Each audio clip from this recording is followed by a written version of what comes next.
What's that? Oh, it's a new studio. Well, kind of a new studio. We've been here before if you've watched this long enough. If you're loyal.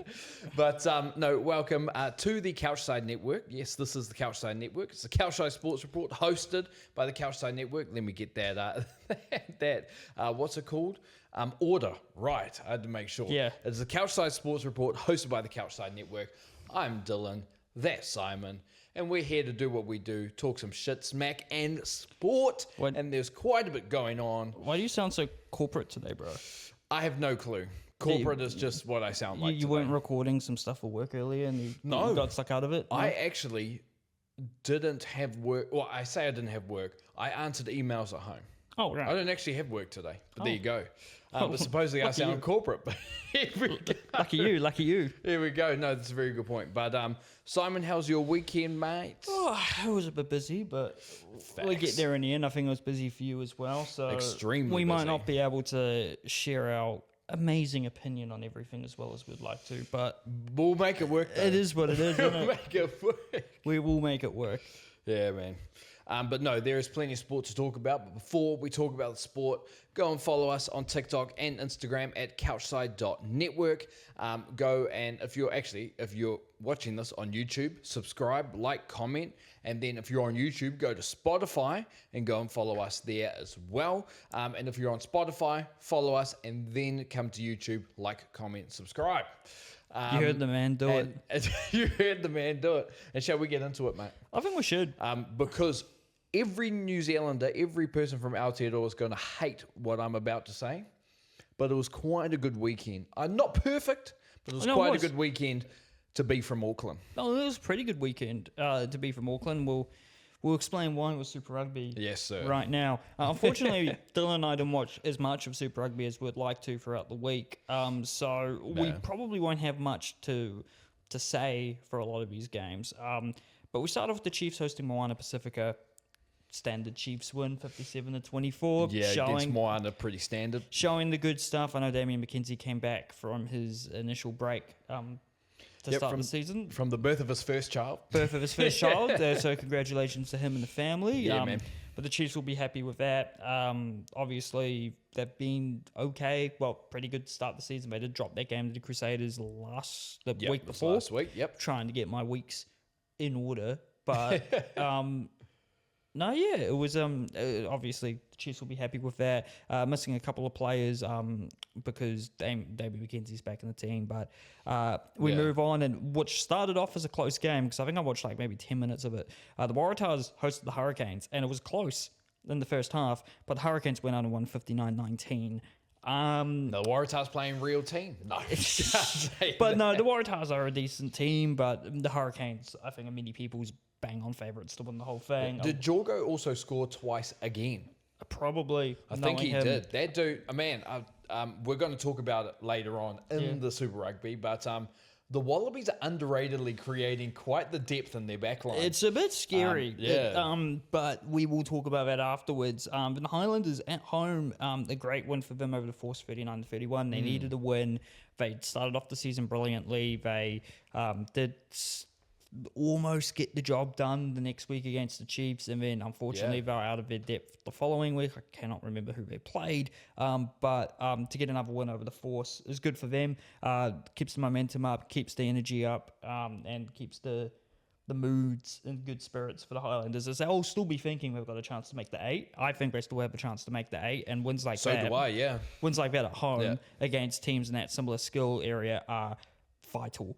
We'll talk about the Force in a bit, and then probably game it around from our perspective. The Blues hosted the Crusaders, and genuinely in this game, the Blues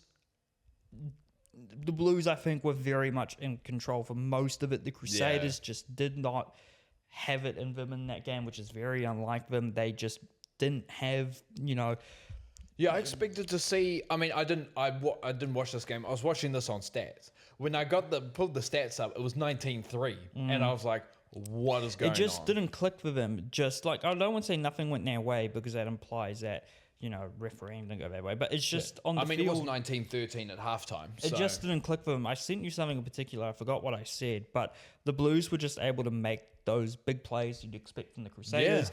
Caleb Clark scored a hat-trick, did get yellow carded, but man, he's had that start to the season everyone was hoping he had from our perspective, wanting him to be in the All Blacks, wanting him to... And I said at the start of the year, it is by far our most watched video on TikTok. Yeah. By far. I think it's up there like 5,600 views, something along those lines. That's a lot of people. So thank you very much. Thank you. But I said Caleb Clark needs a big year just to solidify that All Black selection. And he's solidified it right now. We are hopefully getting it. No, for sure. And I think that's him solidifying it. Done. Easy. Bosh. You know. Bosh. But also on the other one, Cody Vi.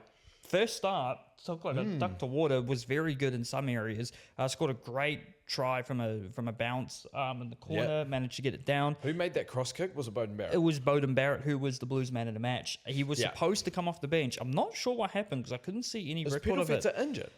That's what I originally thought. He didn't start. And I actually have no idea. He didn't come off the bench either. Who was on the bench? Oh, I almost called you again. I'm gonna quickly look at our friends at All Rugby as they will have the stats. But the Crusaders did have quite a rotated team. They do have injury and rest issues. Will Jordan was not in the squad. Because was he originally named in the squad? No, he was always supposed to be. I've got a bloody mahjong on my phone. He was on rest. Apparently, he was at a wedding, according to some sleuths on the internet. Fair. Wish I was at one. Yeah, fair. Okay, well, that's not right. That is a blue score from... because who did they put on the bench?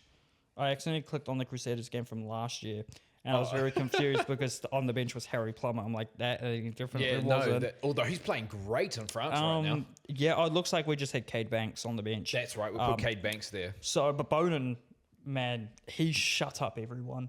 I think let's hope it continues that way. Everyone's saying, "Oh, Bowden's wash. He shouldn't be in the All Blacks. It should just be McKenzie. He's going to lose everything to Richie when he comes back." That performance was probably the best performance a Kiwi 10 had put on Super Rugby this year so far, and that's same with Cam Miller being good for the Islanders, and also what Josh Jacob was doing at the Chiefs, and all of that. But you know, it's clearly him and D-Mac for that 10 jersey. Like, you would think, at the moment, like Richie will be in there whenever he comes back for sure. But Bowden showed that, look, he's still got it at super level. Yes, international was different gravy, but he still showed, I think, most of the time last year how good he was. I was about to say, except for that England game, I think he was showing that he's the All Blacks, at least the All Blacks' best 10 option for now. No, for sure. And I've said to you, when Bowden Barrett plays 10, he tends to not kick it as much. It almost forces him to not kick it as much. And I think that makes him way better. There was a criticism some people had against the Blues. Maybe he did kick a bit too much, but I feel like against some teams at the moment, you do need a kick. You're right. And the big thing for the Blues, and I know you definitely watched a hell of a lot more of this game than I did. I watched it on stats. Was our attack balanced? That's the big question for me. It felt way more balanced than usual. We were actually going wide. There was one try we scored where we actually had two goes at the first time. We went a bit wide, but didn't go further enough wide. And we had another go. We went all the way wide, and it just worked perfectly, actually using our backs. So that was great to see. It's what I like to hear. I think Vern's clocked onto that, which is good. I hate that he's clocked onto it. Now he's going to go and coach the Queensland Reds next year. But there's still a chance that he could bring us home another championship. Maybe we'll see. True. The Blues are looking pretty on the table after 4 games. There's still some games where like I want to see us play, but you know. So and I said to you, Cody Vide looks like that slippery type of athlete. Yeah. It's almost like a no, I'm not making that comparison. But the Blues do love a good slippery like winger, Joe Rokithoko. I'm pretty sure along those lines. I heard this on commentary. Do you know who his brother is? I know that's a very famous name. I can't remember what exactly that name is. His brother is, I believe, I hope I'm not wrong on this, Milani Nanai. Yes. Which is I did hear that. A guy who was at the Blues for a long time, played all across the back line. I'm going to double check this as well. Pretty sure it is. And he has another brother. It was another Vi brother, Another Vi brother, but supposedly Milani Nanai, who's currently Samoan international, I think. Milani Nanai is his brother. That is crazy, man. That's great. Yeah, he's only 22. He's actually taller than I thought. He looks like a slippery athlete. 6'2", 86 kilos. Oh, so that's like a Rico type of build. That's a early Rico. Early Rico. Even a little bit of Joe Rokithoko maybe type of build. I'm not comparing. It's one game, and we'll see if he can consistently start at 14. He was good the week before off the bench as well. So I think it's promising, and I think a lot of people are saying we were playing Cole Forbes and not this guy for as long as we did. And that's no disrespect to Cole Forbes. It's just he's better at fullback. Yeah. So, but that was good for the Blues. Much needed win against the Crusaders anyway. I think that makes them 2-2. They would be hoping next week to keep the momentum up, as they do have probably on paper the easiest game of the season. Then after that game, the Brumbies took a loss to the Reds. I may have had a point. 31-34. I may have had a point. The Reds still missing a couple of guys, but the Brumbies just unable to get the job done at home. Both of those Australian teams, though, Brumbies and Reds, like we said, are deep. I just, for me, I can't go against the Brumbies. Even at the Reds, they have, Carter Gordon at 10, but they also have Tom Liner in the same position. Tate McDermott hasn't played yet this season, but they even have Ben Volavola as their third 10. I didn't realize he was still playing. Yeah, crazy. Yeah, how old is Ben? I believe now? He's about 36, 37. Yeah, something along those. Crazy. He's had for a rugby player. He's had a long career. He ended up dating the chick from Divergent as well, and now he's still playing rugby. Who did he date? The main character chick. I forgot what her name is. It's because she dated Aaron Rodgers as well. Jeez. That's great. Ben Volavola, Aaron Rodgers combo. That's crazy. That's mad. It is two completely random athletes share one link, and I think that's crazy. Is it Shailene Woodley? I think that's her name. Something along those lines. It is Shailene Woodley. Yeah. But I thought anyway. If you know, you know. You do know because we've gone through those games now. I know we'll get you to go through the ones next week. But I thought I'd do a quick table update. That's a good point. Table update. Can we share the phone, please? We're going to have an intro at some point. That's very cute. Yeah. So the Brumbies and Chiefs are first and second respectively. They're both 3-1, but the Brumbies have the points difference. And the points as in they've got more bonus points. Yes. The Hurricanes are third. They have only played 3 games. They've got the bye, but they are 2-1. The Blues are fourth and 2-2. The Waratahs are fifth. They're 2-1. They've already had a bye 3 games, and then the Reds are 2-1. They've already had a bye with 3 games. But the Highlanders are 2-2, close in 7th, and then the Crusaders are 8th with 1-3, and then you've got the Drua, the Force, and Moana Pacifica in that order. That top 8 is really like, I say this now, that could very much change. But you would think that there's a top 8 there. Yeah, and even though 8's only a point ahead of 9, 10, 11. It's clearly a top 8 from the Brumbies to the Crusaders. Yeah. And I think that the Crusaders will much improve as the season goes on. So you could see, man, like all these, especially these top 8 teams, man, they have to be on their A game every time. Well, the Force have just made a splash. One of those teams. The Force have signed former Eels and Dragons NRL back Zach Lomax, who had been released from the Eels to pursue an overseas opportunity, believed to be Rugby 360, R360. League didn't go ahead this year, as a lot of people probably could have expected. And so he was trying to sign with the Storm, but the Eels, to their credit, stood their ground and said, actually, no, you retired from us. You're still under contract to us in the NRL. Yeah. You can't just sign there. The Storm just can't sign you. We want, a trade. We want compensation. And the courts ruled in the Eels' favour. The Storm couldn't get the job done, couldn't get a deal over. So Zach's gone to the Force, where he will be a centre or a wing. Not entirely. A lot of people think he might be on the right wing. Some people think he might be outside centre. We're still waiting to see. But it does cause a bit of a conundrum in the Wallabies, because obviously the Wallabies wings, they already have the likes of Corey Toole, Max Jorgensen, and the magician Harry Potter, and also Callaway. And then on top of that, then they also, I know they played Dylan Peach last year as well. And on top of that, Mark's back next year. Yes. Remember, I think I think he's back. Not contracted in Australia, but he is going to be. I think he's in Japan. He's got a union deal. He'll be back for the Wallabies next year. And also, then Lomax beat the Sinners, where you already have Icky Town, you already have Swali'i there. Yeah. And then some people aren't even convinced Swali'i should be playing outside centre now. So, okay, maybe he goes to fullback. All right, Angus Crichton's joining the Waratahs next year. Another NRL guy. So, to their credit, I kind of thought the Wallabies were maybe expecting too much with potential league converts for the World Cup. But they've got Swali'i in the door early. They've got Mark back. They've already got Carter Gordon back. They've now got Zach Lomax, probably as a R360 mishap. And then they've also got Angus Crichton. And there's always a chance that Ryan Pappenhausen walks through the door as well. I know he said he's retired at the moment, but I have a feeling if he doesn't go back to league, that he could maybe give Union a shot. That's why I said before, the Wallabies are underratedly building quite a lot of depth at backline if all these guys work out the way that they're supposed to. Speaking of the Force, they're away to the Hurricanes in the first game of the week on Friday at 7 p.m. I don't suspect we'll see Lomax in this one. No, doubt maybe in a week or two, because he'll want to get into it straight away. I think he'll know if his form's good, he could have a Wallabies call-up in June, July. The Drew have been host the Brumbies on Saturday at 4:30. The Brumbies will be hoping to bounce back from the Reds' loss, and the Drew will just be hoping to get another win on the board. The Crusaders, actually, the Crusaders cannot be playing the Hurricanes.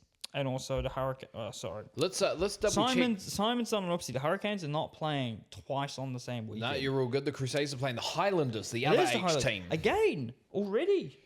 Yep. So just 4 games after the famous Highlanders win in Dunedin over the Crusaders, they play them again in Christchurch. Yep. This might be the first game at the new stadium. I'm not sure. No, it's not. It's not. It's still at Apollo. The first game, I think, is actually round 11. I think we figured out. What was it? Magic Round? No. It might be Magic Round, but I'm pretty sure. I'm just going to double check. It's Super round Round. 11. This isn't rugby league. Yeah, obviously. Super Round. It's definitely Super Round. But yeah, anyway, then you've also got the Reds and Waratahs. Yes. That'll be interesting, playing Saturday night. And then on Sunday afternoon at the Garden of Eden Park, you've got the Blues versus Moana Pacifica, which I wish I had time to actually go and see in real life, but I don't think I will. I think I might not actually be in town for that, because I will be out of Auckland. There you go. On secret business. Secret business. Yeah, so it looks like the Super Round is the first round with all the games, of course, at One New Zealand Stadium in Christchurch, the new one. But yeah. Chiefs have the bye. Chiefs do have the bye. But there's big news in the rugby world. I was about to say. The All Blacks, very, very quickly and without any fanfare, on Monday or Wednesday? No, I think it was Wednesday. On Wednesday. This past Wednesday. Dropped the announcement everyone has been after for weeks. Yep. Weeks. Scott Robertson's replacement has been announced, and there were many suggestions. Jamie Joseph seemed to be the surefire favourite at first. But Dave Rennie has the job. And Brother Dave. I am happy with this. I'm happy with that too. I am excited for this. Obviously, we're probably being fed a lot of good, positive propaganda at the moment that they made the right decision. But when you look at Dave Rennie's track record, and you see the success he's had at the Chiefs, you've seen the success he's had at Glasgow and all the other places. Yes, with the Australia job, it didn't go the way he wanted. Nope. He got let go, start of a World Cup year for Eddie Jones. How did that go? Not great. Nope. But he had to struggle with joining in 2020 and COVID immediately throwing everything out of the water. Yep. And then the team always was injured when he was around. He had a lot of issues. It was probably one of the weaker Wallabies teams in a long time. And he just never got the full support of Rugby Australia, it seems. But someone did say he had a very decent winning record against South Africa as Australia coach. He did. And with New Zealand's upcoming tour of South Africa and the seemingly more ever-present and more developing rivalry with the Springboks, that's much needed. Yeah, it is. So I'm excited. I think we're going to see some changes to the All Blacks team. I suspect we might see a new captain. He's also verbally said he'd like to select guys who aren't a contract to New Zealand, notably name-dropping his current, one of his current players in Japan, Brody Retallick. Yep. Do we need another world-class lock? Probably not, but I'd love it, just for the depth. So we'll see what happens in that regard. Is it allowed? If so, how many players get the nod? Brody would be one of the players you look at. To be fair, he's a lot younger than I realised. He's only like 33, 34. He's 35. 35. He would still do the job next year, barring a very substantial drop-off or an injury. But then people were also throwing Shannon Frizzell out of the hat. Some people even suggesting Aaron Smith. I think he might be a bit too old, but he'd do the job. I think I see him as kind of the veteran guy, because there's no real veteran half in the All Black setup apart from Finlay Christie, and I think a lot of people are not very high on Finlay Christie and would rather No. an older Aaron Smith. And there'd be other players, like even going into next year, Fehe at the Hurricanes, if he keeps up his exploits in Newcastle, then there's a very good chance that he'd also be in that same bubble of players. And maybe Richie, if he goes back to Japan, where he probably will. I'm not sure that rule will change until after the World Cup. I'm not sure you could do. I mean, you could do anything. Well, I'm not sure it would get Richie in the team straight away. Yeah, which wouldn't surprise me. If New Zealand Rugby went although actually, he said he's coming back here anyway in 2026. Richie. Yeah. Well, he's playing NPC. Yeah, exactly. If he's not in the All Blacks, which I kind of have a feeling he'll be on that flight to South Africa. Yeah, I know agree. they said he's eligible from October. I think it's going to be before October. I think I agree. He'll get in, but it's happened. We've done that before. Yeah. I'm pretty sure in some way. But Dave Rennie, excited to see what happens. Excited to see what he thinks of some players, where he decides some players fit into the All Blacks. I obviously, if Brodie's in the team, what happens to all the other locks? Does Tupou find himself at 6 full time? Does Scott Barrett find himself out of the match day squad? It poses a lot of questions, and also I'm interested in what players Dave Rennie's really hot on that Razor wasn't. Do we see drastic loose forward changes? Because I felt like Razor got to his preferred trio in the end. But also there were still questions over that. There were still people not certain. And also in the back line, does he have an idea? Is he very high on certain players in the back line? Like, does he want to continue with Leroy Carter, or does he want to try someone else? Like, is he like the both of us very set on Caleb Clark at 10? Who is he sitting on the most? Because I don't think, because Dave hasn't coached in Super Rugby for so long, there shouldn't really be any bias there. And you can't say he'll be Chiefs bias because he's not even from that. He's from Wellington. Good point. So he shouldn't have a bias, which I'm very happy to see. Well, eager to see that happen. I almost don't want to say, I do want to say, I don't think Razor had as much of a bias as anyone says he does. And it certainly wasn't for the Crusaders in the end. If anything, it was for the Chiefs. But I think Razor didn't really have a bias. It wasn't. There was no that Canterbury bias shit. No, I don't think there was. No, I would love to say that there was, but there really wasn't. No, not for the majority of that term. Yeah. But Dave Rennie, first games in a couple of months. Can't wait to see what type of squads he comes out with, how he selects it. I think it's going to be, I think a lot of Kiwi fans are hoping it's a breath of fresh air and a much needed one. Yeah. He's a culture coach. I think after what's happened with Razor, we definitely need one. So I'm very excited. Yeah, so he signed on a 2-year deal, so that'll be through the World Cup. So let's say it doesn't work out. Hopefully, Jamie Joseph maybe comes in 2028, and then you have Tony Brown come with him, who would end his contract with South Africa at that point. You'd hope it's so. Probably the plan anyway. But David Rennie is a stabiliser. Yes. That's what he is. And look, if it really works out, let's say we win all 4 tests against South Africa away in this thing, we end up winning the World Cup. I guess you could almost re-sign him and keep him on anyway if you really want to. I think that's his intention, to keep it for as long as he can. I think from what I could tell from the interview and from how he sounded, I think he wants this as long as possible. I don't think he just wants a 2-year gig. I think he wants us until the end of the next World Cup if possible. And I'm sure good. And I'm sure Jamie Joseph will be more than happy to, still be in the wings. He's already All Blacks 15 coach. I hope so. I really hope so. He could even be involved as an assistant at some stage. Like, I think there is a chance that Jamie will be involved. I think there's a chance other coaches get involved. And also, more importantly, who are the assistant coaches going to be? So that's where the big thing is for me. It's like Dave Rennie's a stabiliser. Who's he put around him? The more I think also almost the more unfamiliar the names are to casual rugby viewers, the better. Yeah, because probably. Some big names get thrown out as assistant coaches and they don't work out. Like, obviously the Leon McDonald situation with Razor didn't work out, despite the fact we're both Cantabrians. You would have thought it would have been fine. And then all the other guys, we all know that Jamie Joseph had a group of potential guys. Ian Foster was someone who was very much in the reckoning for an assistant role with Jamie Joseph. So was Tony Brown. So was, I think, a few other players, coaches. From what I heard, it sounded like that Jamie Joseph was more willing to work with the existing assistant coaches than Dave Rennie was, and a lot of people were kind of suspect about that because I thought a lot of the criticism was dawning on the fact that the assistant coaches were not helping. Like, I know Scott Hansen's name was thrown around, but I think Jason Ryan does deserve to probably still be looked at as someone who does keep his job because.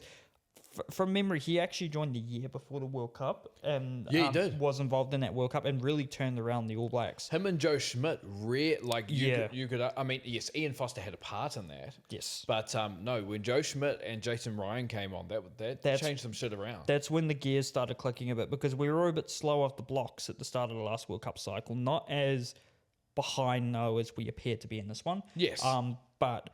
Yeah, and I think Joe Schmidt's still got a gig with Australia in some capacity. I'm not sure for how long. As soon as we can bring him over, would love to bring him over. Please do. But yeah, that's a big deal. Yeah, stabilizer, man. I can't wait. That's the big union news, despite all of the games. The cool thing as well, just to end it off with Dave Rennie, is, and I looked through the comments of on Facebook and Instagram of these posts, man, 99.99% of everything was positive.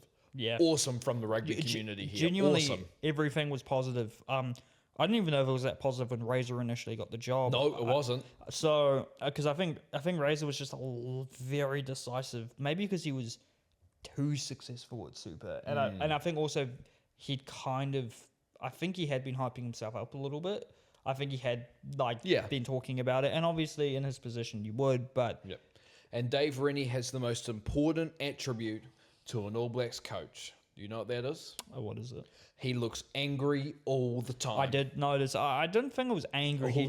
He was just. But you know what I mean. He's focused. He's not. Graham Henry, sour face.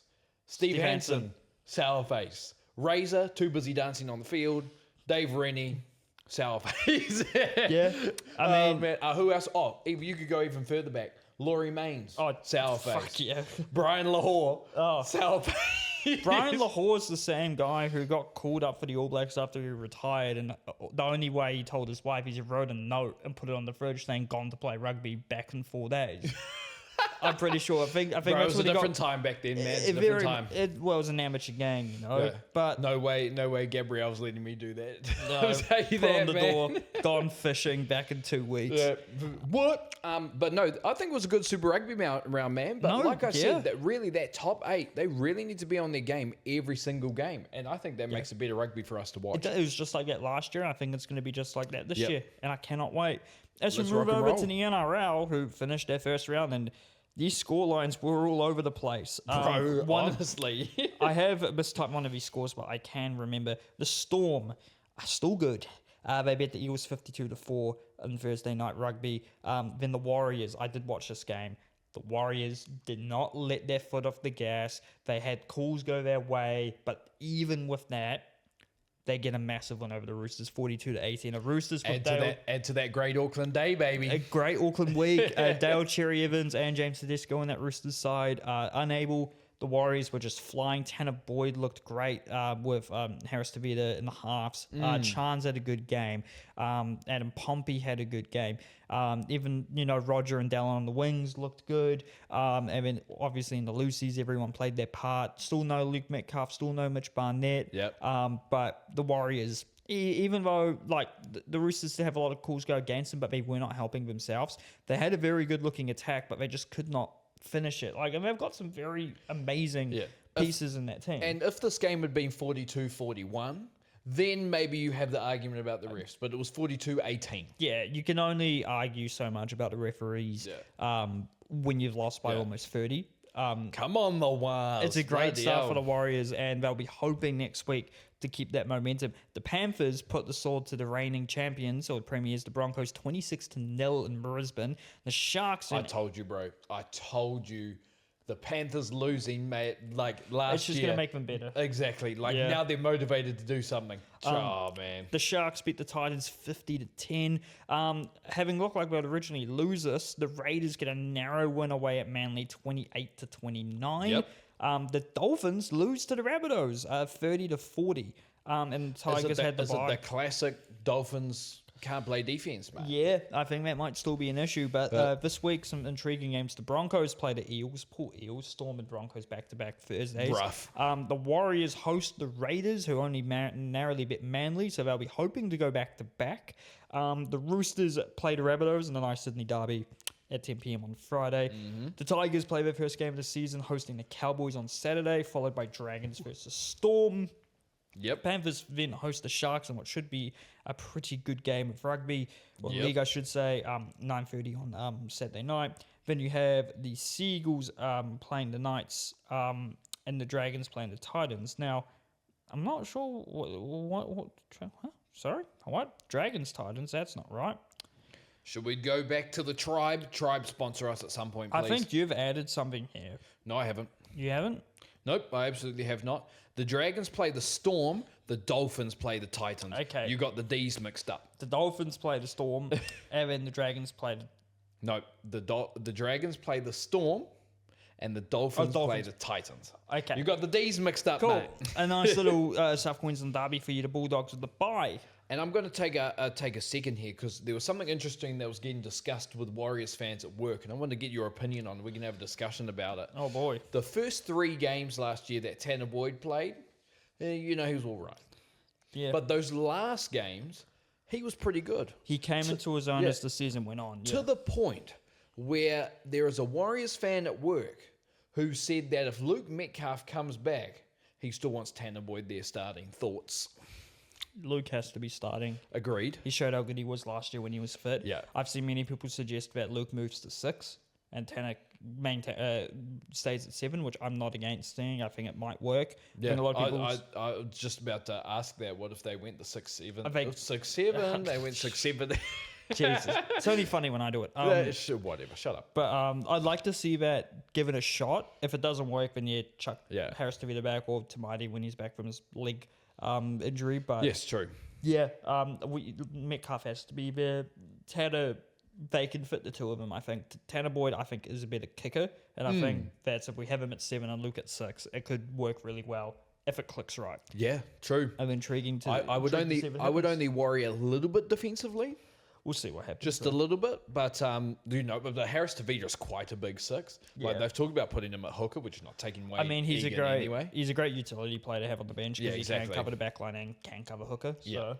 Yeah, so we'll see what happens. I wouldn't mind seeing a Metcalf Tanner Boyd combo there myself, only if it works defensively. But let's get into this A-League, man. Yeah, draws for both the Knicks and Auckland. Wellington drew away to Adelaide 1-0, and then Auckland drew at home to the Perth. I watched a bit of this. It wasn't a great Auckland performance. There's some shades of it which look good, but again, that's an unbeaten streak continuing. They need to get points on the board. Perth aren't great, but a draw is a draw. They'll be looking to do better than that, obviously, in the next games. Auckland are now 4 points behind Newcastle, but they are 3 points ahead of Sydney. Wellington are at 11th, a point ahead of Wanderers, but still only 5 points off a playoff spot in 6th. But Auckland are away to Newcastle on Saturday at 7 p.m. If Auckland win this, they only go a point behind Newcastle and really make a stake at claiming a second straight minor premiership. And then the Phoenix host Perth on Saturday at 3 p.m. Nice for Perth. They get to travel to Auckland and then only have to go to Wellington before going back home. Fair play. Nice for them. Unfortunately, the T20 World Cup final did not go away for the Black Caps overnight.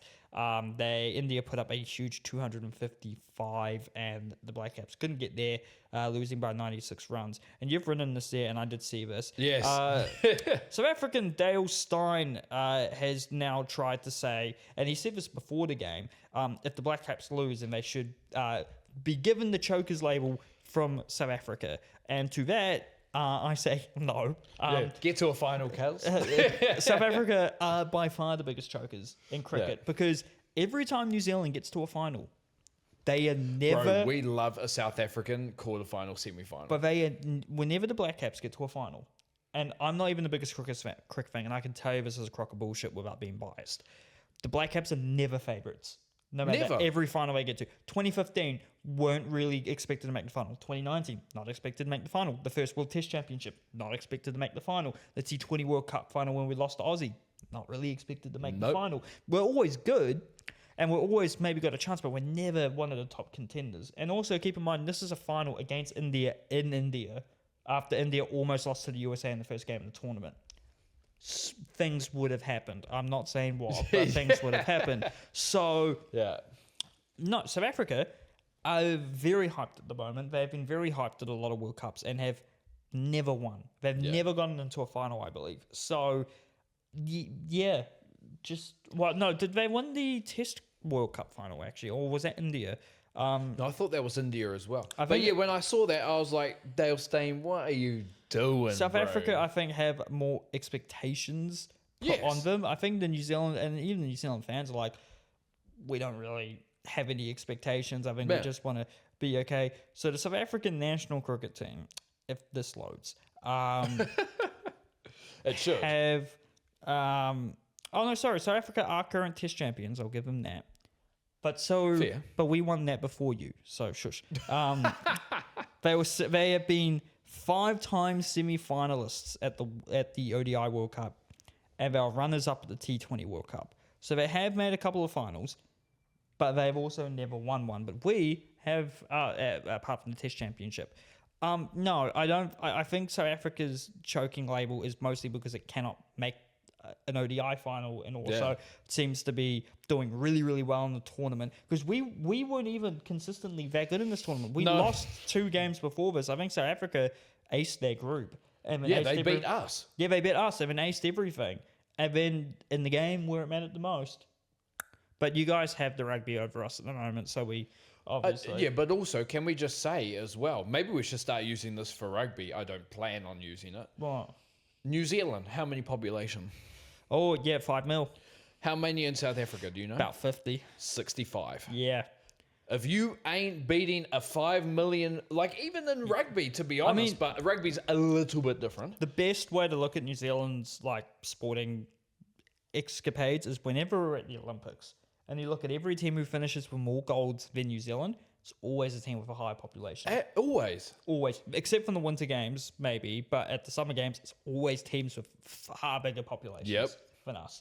And teams with much bigger populations than us all the way at the bottom. Yep. I'm pretty sure that... Now that doesn't mean we don't want to win rugby games, or we don't want to win these finals. We hate that we do, and we hate that we've been in finals, that we keep losing. But you've also got to get to finals first. I don't think you can just... based on this result, you cannot transfer that choking status to us.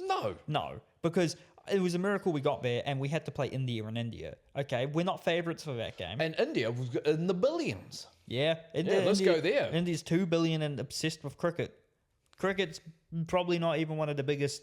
It's probably dropping. Oh, I wouldn't say it's dropping in popularity in terms of numbers, but it's not up there with rugby and football and basketball. I think cricket here made some decisions that didn't go their way, aka putting all their games on Spark Sport instead of keeping them on Sky.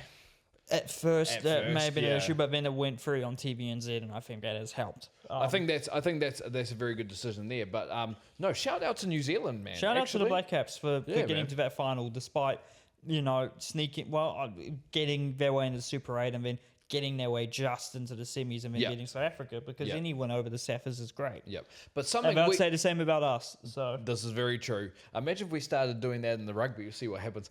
But speaking of New Zealand sides, the women's side, always great when it comes to sevens. And they do it again and once again on the women's side. It's a New Zealand-Australia final. Vancouver, no matter where in the world they are, and they've just been in Vancouver, it's always the Black Ferns and the Aussies, and they just did what they did. They beat Australia 24-17 in the final. Or sorry, what do we call Australia, Dylan? Oh, that's our first team all clothesline. Yes, that's what it is. First team all high tackle. Yes, as Dylan likes to put it. Unfortunately, not the same result for the men's. I believe South Africa won the overall men's tournament. Yes. Shout out to them. And New Zealand played Great Britain in the 7th place game, but won 29-5. Yes. So beating. Bro, every single, for the women's thing, I'm pretty sure every single sevens there's been this year has been the Black Ferns versus all team, all high tackle. But the thing is, in every single final, every single player on both teams probably grew up playing touch. Crazy, And I don't think that is probably one of the best building blocks for sevens, even though it is a bit more league orientated. It's still very much the same. Similar amount of players on the field. You're trying to find space. You're trying to gas it. You're trying to step, and you need that in sevens. And I think both New Zealand and Australia, the women's games are built for that. True that. But will we see more competition from other teams going forward? Who knows? But I was about to say that was it, but I was trying to search something else, and an article came up. Apparently, New Zealand is looking at trying to host the 2034 Commonwealth Games. Which I think had been murmured, but it looks like it is currently being suggested. The problem is we don't have a adequate track and field stadium at the moment. I'm surprised we do. Well, we have a very good one, and it's close to here. I'm surprised it won't. Well, work. as in one which is big enough. Big enough might be so that's where the issue, and that's where the issue would be if we were hosting an Olympics. Which we can't host an Olympics. We're not big enough. No. No, we do have, and it's just up the road, Millennium Stadium. Yeah. Which is probably our like elite track and field arena. Millennium. It's the Millennium Stadium. But Trusts is probably bigger in Henderson. Yes. And Trust is bigger. They see it as the front runner, and you could easily put temporary seating over there, but they'll probably... Yes, true. You can't fit a running track at Eden Park. Mount Smart had one when they built over it, so you can't run it, you can't use it anymore. Yeah. There is Mount Smart 2 right next door, but again, I don't know the feasibility. No. But we'll see. We'll see if that I'd be excited for that, though. I'd love it. Yeah, I'd love it. We haven't hosted it since Auckland had it in 1990. True. But I remember asking my dad when I was younger, why does New Zealand ever host an Olympics? And we're way too small to host an Olympics. No, we are far too small. Yeah. Unfortunately, but we'll see what happens. That's all for the local sport. Internationale. Is that right? Yeah. Inter Milan sports. Dylan, the NBA is still chugging along as per usual. Some returns, some upsets, and getting to the business end of the season. Very true. So let's go through this recap, man.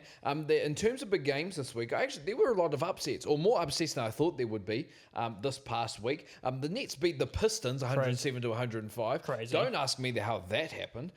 The Magic beat the T-Wolves. Not as much of an upset, but still an upset. 119 to 92. And then my Warriors, I messaged you this as well. Yeah, you were very happy. I was like, because I was like, when I saw this game and we'd won in OT, I was like, did the Rockets have injured players? No. Shengun was there. Yeah.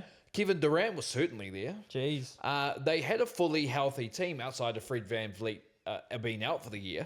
And man, the Warriors took the OT win. No Steph, no Porzingis in that game. Sure. They won 115, 113 in overtime. That's brilliant. Which is pretty crazy, but we'll take it. In terms of the standings, though, the Pistons are still on top of the East with Boston second.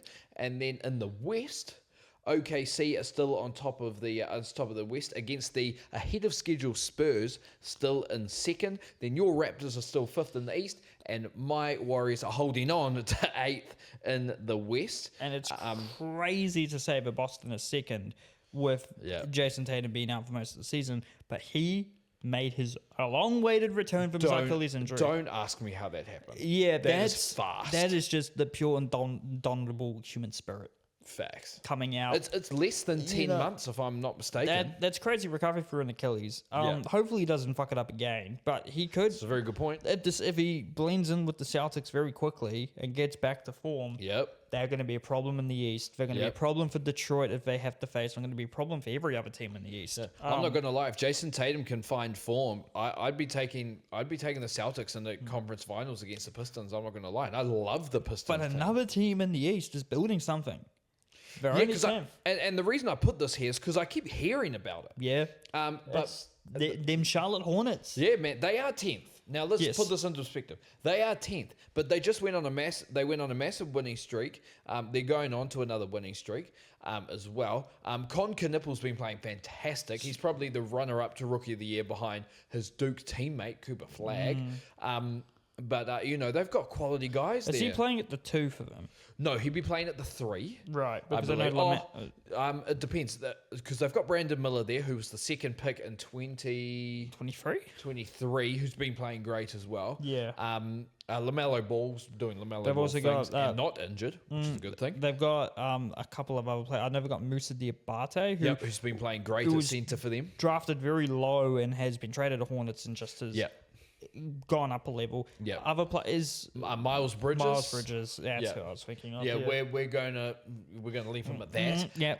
But they're building something there, man. In terms of the team, like Excited you to know. see. Now, here's the thing: do the Charlotte Hornets do the classic Washington Wizards thing, the classic thing they've always done, and blow it up before it gets going? Yeah. We will see what happens. The Hornets haven't been in this position in a very long time, so it's hard to tell what they're going to do. Because I couldn't tell you the last time the Hornets made the playoffs, and I couldn't tell you.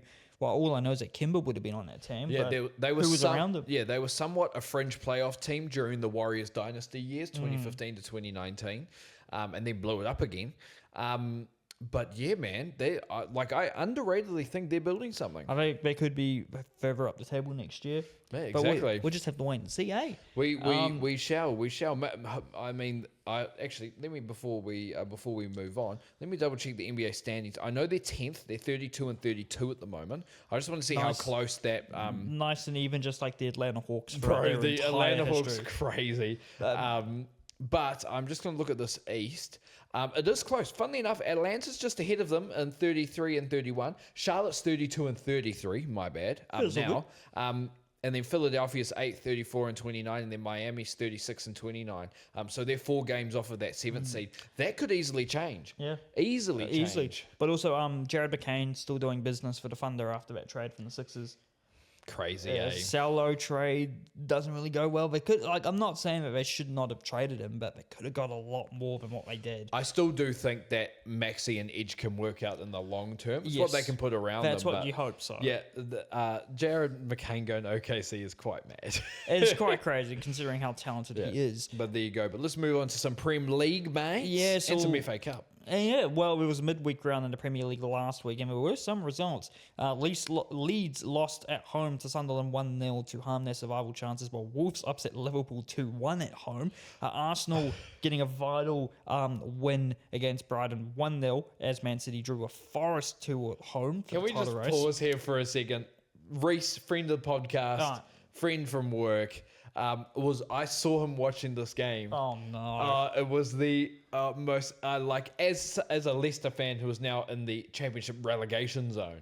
There's a part of me that felt sorry for him, but man, it's funny. Funny seeing the reaction, dude. I can't lie. It's funny, you know. West Ham a vital win away at Fulham 1-0. Yep, big. And Spurs, despite going 1-0 up first in this game, collapsed after a Van der Ven red card after half an hour to lose 3-1 at home. Are they actually going to go down, dude? There is a very good chance. They are now 16th, just a point ahead of Forest and West Ham, who are 17th and 18th. Leeds are just 2 points ahead of Spurs and are probably the highest placing team currently with relegation risk. So it's 15th and below. Burnley is still 9 points off West Ham, and Wolves are 3 points behind Burnley, having played an extra game. So despite the fact Wolves' form has gone up and their schedule's pretty light for the last 8 games of the season, I do not think they're making the Great Escape. I think it would be a Great Escape. I think they're 14 points off. Yeah, Nottingham Forest at the moment. It'll be the greatest escape I've ever seen. Yeah, it'll be better than Leicester's. It will be for sure. Arsenal have played an extra game, but are 7 points clear of Man City. Man United and Aston Villa are 3rd and 4th on 51 points. Everton, I've skipped. Chelsea and Liverpool are 5th and 6th on 48 points, and Brentford is 7th on 44. Everton are a point behind in 8th.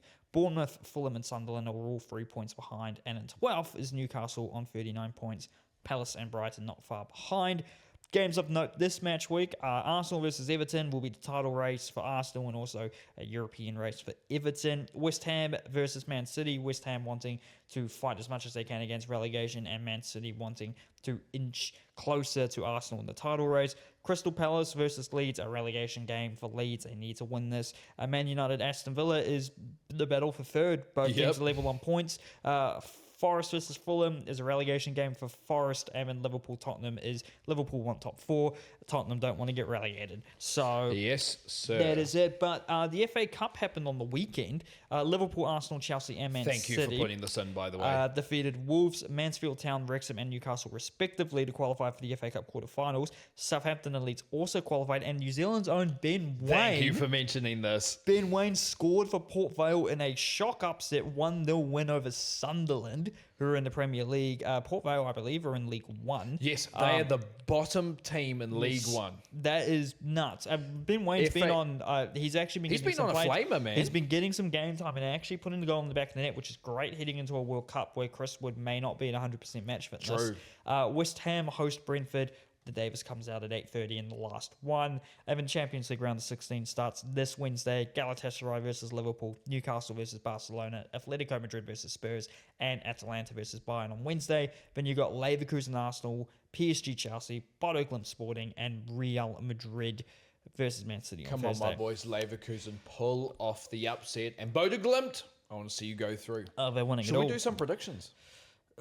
Sure. Do you want the... Sure. I know. I'm sorry. That's audible. That's audible as hell. Okay. Give me, just for the whole ties, not just the individual games, the whole ties. Give me Liverpool. Give me Barcelona. Give me Atletico. Give me Bayern. Give me Arsenal. I'm sorry. Stuff you. Upset. Upset. Give me Chelsea. Okay. Give me Bodo Glimt upset, and then give me. I'm going to say Man City, and it's going to bite them in the ass. Yep. Give me Liverpool. Give me Barcelona. Give me Atletico Madrid. Give me Bayern. I'm going for my boys Leverkusen. I've already said it. Give me PSG. Yep. Over Chelsea. Give me Bodo Glimt. Come on, the lads. And give me Man City. Yeah. Give me Man City. That's who I would have. But I'm very, very looking forward to talking about this next thing because they need to stop talking. Six Nations time. Wales, unfortunately, couldn't get the dub over Ireland 27-17. Close, though. In a crazy game where Scotland were up by a massive amount at one stage, beat France at home 50-40. The undefeated French have been upset, although the French, I think they were like down by 30 points at some point or 20 points. So I thought it was 19-14 at halftime. A massive comeback attempt from the French. Yeah. But more importantly, after 26 years of Six Nations rugby, Italy have slain the devil for them. They have slain the team they could not defeat. Italy, in front of 60,000 fans in Rome, got the dub over England 23-18. Finally, they've defeated the English. Stop talking. 3 straight English losses. And they were supposed to be the undisputed favourites for the Six Nations. I thought Ireland were too old, the French were too injury ravaged, and the Scots were too inconsistent. And you didn't even mention the Welsh or the Italians. Well, the Italians just beat you. Yeah, man. And now you're only won one game against the team everyone else has beaten. And on a slightly more positive note, can I just say, I think I saw in the Scotland game the best sport and royalty combined moment of all time with and I told you about this, but Scotland and France play for the Old Alliance trophy, and if you want to know the history, the Old Alliance was made between France and Scotland pretty much to combat Henry VIII. That's how old AULD it is. But when they went to go up and get the trophy, and I love that, and especially in European rugby, they go through the crowd. I love it. But Princess Anne was at the end with Sione Tuipulotu, the captain of Scotland. And last time he got a trophy from her, there was a very awkward hug. But this time they went up and he faked the hug out and she faked the hug back. It was crack up. I was like, that's the royalty I want to see. Of course. It's better than Prince Andrew.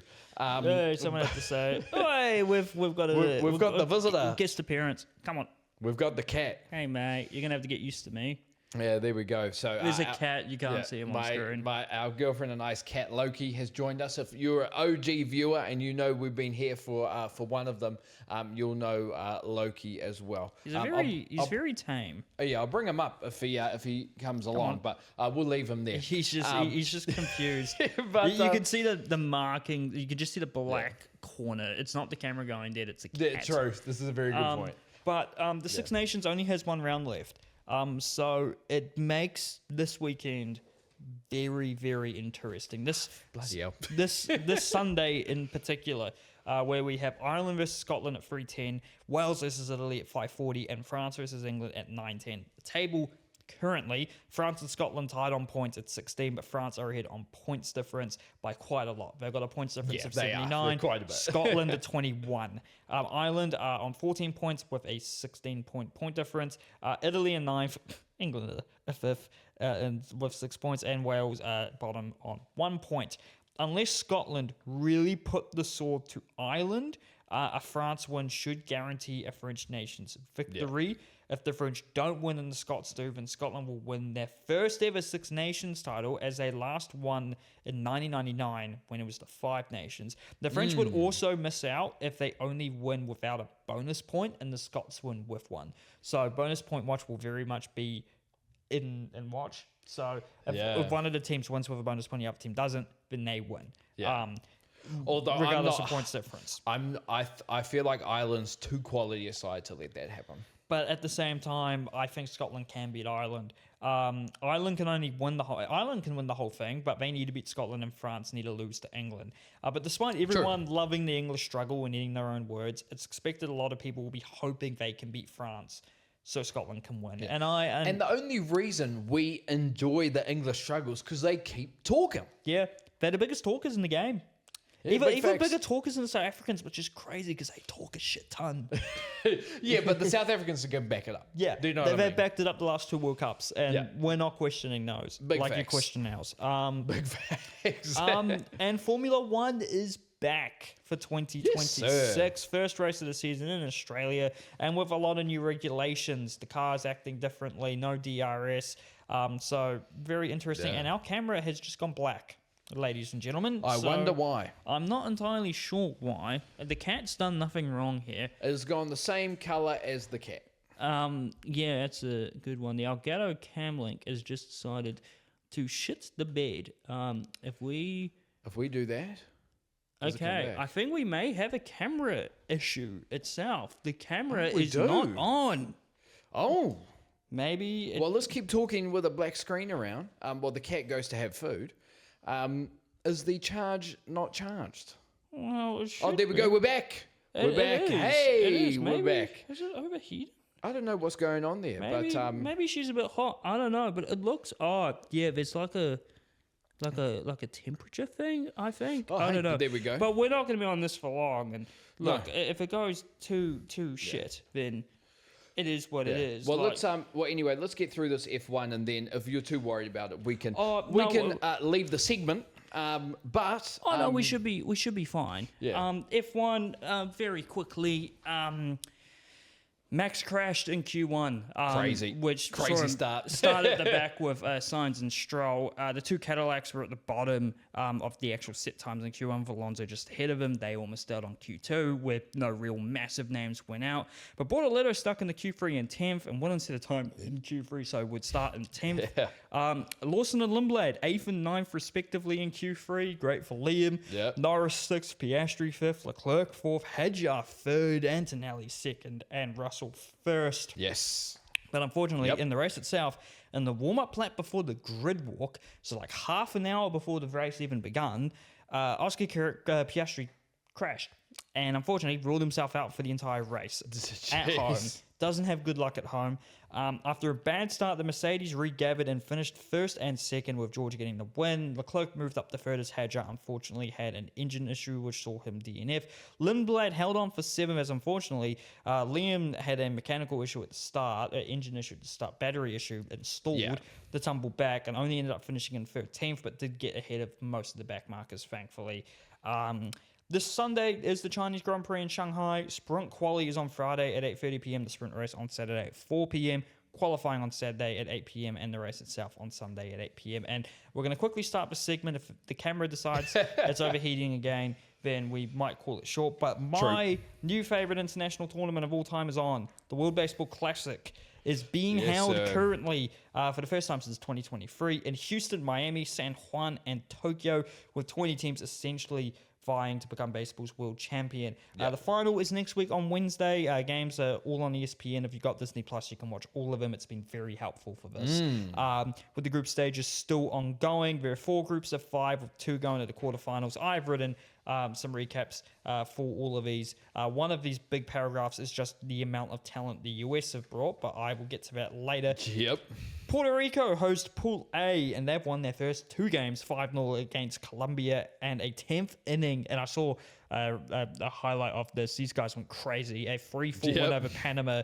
They had a walk-off in the 10th to win it. Amazing passion, which you get from every team apart from the US. They're showing... Well, they will bring it more because the Caribbean teams, the Latin American teams, the Asian teams, they love this shit. This is their sport, bro. This is their thing. Cuba are also 2-0 after a 3-1 win over Panama and a 4-7 win over Colombia.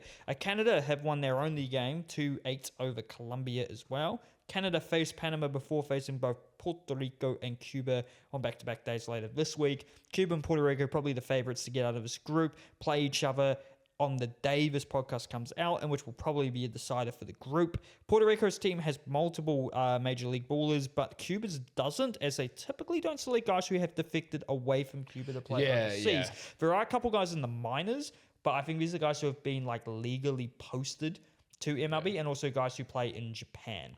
That's quite a because Cuba thing to do. An all-strength Cuba team would cause issues. Facts. But there is MLB representation in Canada, Panama, and Colombia. As we move to Pool B, which has been hosted in Houston and contains the US, who are the favorites, who have probably sent the strongest ever team for this tournament, which is great because they should. And these are all the guys who have named who have either been all-stars or have won an award like a Golden Glove or something. Bryce Harper, Bryce Turang, Alex Bergman, Cal Raleigh, Will Smith, Kyle Schwarber, Byron Buxton, Pete Crow Armstrong, Aaron Judge, Bobby Witt Jr., Bobby Watt, Gunnar Henderson, and the pitchers, Matthew Boyd, Clayton Kershaw, Tariq Skubal, David Bednar, Clay Holmes, Mason Miller, Paul Skeens, Michael Watcher, and Logan Webb. And also shout out to Blues Jays utility Ernie Clement, who's also on the team. Shout out to brother Ernie. Shout out to Ernie. They've beaten Brazil 15-5 and Great Britain 1-9 so far, with Mexico to come on the day this comes out, and Italy a day later. But in the Brazil game, 20-year-old Lucas Ramirez hit a home run for Brazil. Maybe actually hit 2. And he's the son, and this goes to camera, of former 12-time All-Star Manny Ramirez, who is Dominican but has a Brazilian wife. Brazil also have a 17-year-old pitcher called Joseph Contreras, who is committed to Vanderbilt and is the son of a former pitcher Jose from Cuba, Contreras, who's a one-time All-Star and World Series winner. Managed a double play to end an innings with Aaron Judge at bat. Italy are 2-0, beating Brazil 8-0 and 7-4. Mexico also have a decent team and have won their only game so far. Randy Arozarena is probably the guy to look out for, but they have plenty of major league talent, including the Blue Jays' Alejandro Kirk. While you look at this, I'm actually going to give a fun fact about the Great Britain team. Yes, While you try and move the cat to go to get to this camera. You guys don't have aircon in here or window open? Unfortunately not, but we will figure this out soon. But... Yes. On the Great Britain team, funnily enough, there is a guy named Trace Thompson who happens to be the brother of Clay Thompson. I did see that. I thought it was a piss take. So Trace has played in the major leagues because Clay has Bahamian heritage. Yeah, his dad, Michael Thompson, who was a number 1 pick in the NBA draft, played for the Lakers. Sorry, his dad's Michael Thompson. Yes. Oh, Jesus Christ. His dad is Bahamian from the Bahamas. And the Bahamas at one stage were a British colony, so I think if you go further back on the Thompson side, they have a British relative by that Trace Thompson, definition. brother of Clay Thompson. Another son of Michael Thompson is playing for Great Britain. That's great. And then Pool C in Tokyo, and these are where the best crowds have been. Japan, Australia, Chinese Taipei, South Korea, and Czechia. Japan might be 3-0, but it hasn't been so straightforward. They still have Shohei Ohtani, who's not pitching, though. Yoshinobu Yamamoto, who basically won that World Series for the Dodgers. Munetaka Murakami, who just signed for the White Sox, and also Kazuma Okamoto. They thrashed Chinese Taipei 13-0. They edged South Africa 8-6 and Australia 4-3. Yes. The latter have been a surprise package led by recent number 1 MLB draft pick Travis Bazana. Australian win over South Korea, which will be played after this is recorded, I think tonight, will guarantee them a quarterfinal berth. However, if they lose, Chinese Taipei can overtake them as they nabbed a 10-inning thriller over South Korea 5-4. And the clips were coming out of this. The Chinese Taipei side, the Taiwanese guys were just crying their hearts out that they had a chance to get through.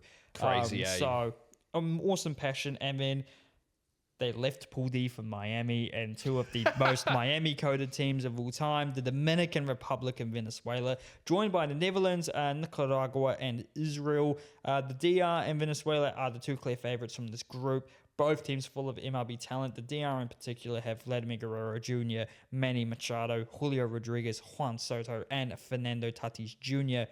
Both teams are 2-0 with dominant wins, and they play each other on Thursday. That's going to be... the Dominican-Venezuela rivalry, apparently, in baseball goes absolutely insane. Oh, it goes bananas. So this is going to be... this is apparently the most expensive tickets for any of the World Baseball Classic games was this one. Because everyone in Miami will be Dominican or Venezuela. It just means something different for them, It does. The Netherlands team is actually an interesting case, as it's mostly full of guys from Aruba and Curacao, as they're all a part of the Dutch Antilles. Including Ozzy Albies, who's been a top guy in the world in world baseball, but especially the MLB for quite a while. Yes. The quarterfinals will start this weekend and will be in Miami and Houston, and the semifinals and finals will both be in Miami. And ladies and gentlemen, that's another episode of the CouchSide Sports Report. That doesn't leave, baby. It doesn't Your leave. poor girlfriend's going to clean that up. But no, she's not. I will anyway. Besides the point. Thank you so much for watching. Before this goes off again. From our new current studio, there are plans in the making for a proper CouchSide studio. They are a little bit down the line. It is but down the hopefully line, we can make that but we have happen. a plan. We have a vision. Yep, we do have a vision. But before this camera goes off again, which we will figure out, More of a by vision the way, than the WWE faction. They had no vision at the moment. It's a fair point. But no, thank you so much for watching and listening, as well as watching the cat come back and forth through. Yeah, and the cat's gone now. But like we said at the start, go and follow us on Instagram and TikTok at CouchSide.network. You can search up and find this video, CouchSide Network, on YouTube. Yes. Like, watch, subscribe, comment, then go to Spotify, CouchSide Sports Report on there. Go and follow us. And if you're on Spotify, then come to YouTube, CouchSide Network, and like, comment, subscribe, please. All that goodness. But it's good to get in a new studio, mate. This will be our studio for a little bit. For a little while. But no, it's good to see you, of course, and it's great to have you. It's good to see you, to have you in mate. the house. It's good as we count down the weeks until the biggest threat to CouchSide since its existence. But we'll talk about that closer to the time. I was about to say it's 2 weeks away, but oh no! But no, we'll make it work, man. But I hope you guys like me. I really hope you do. I'm sure they do, man. I'm sure they do. But no, thank you so much for watching. And as we do, shall we rock it? Shall we rock it? Of course we should. Let's go, man. Thank you so much for watching, and CouchSide out. CouchSide out.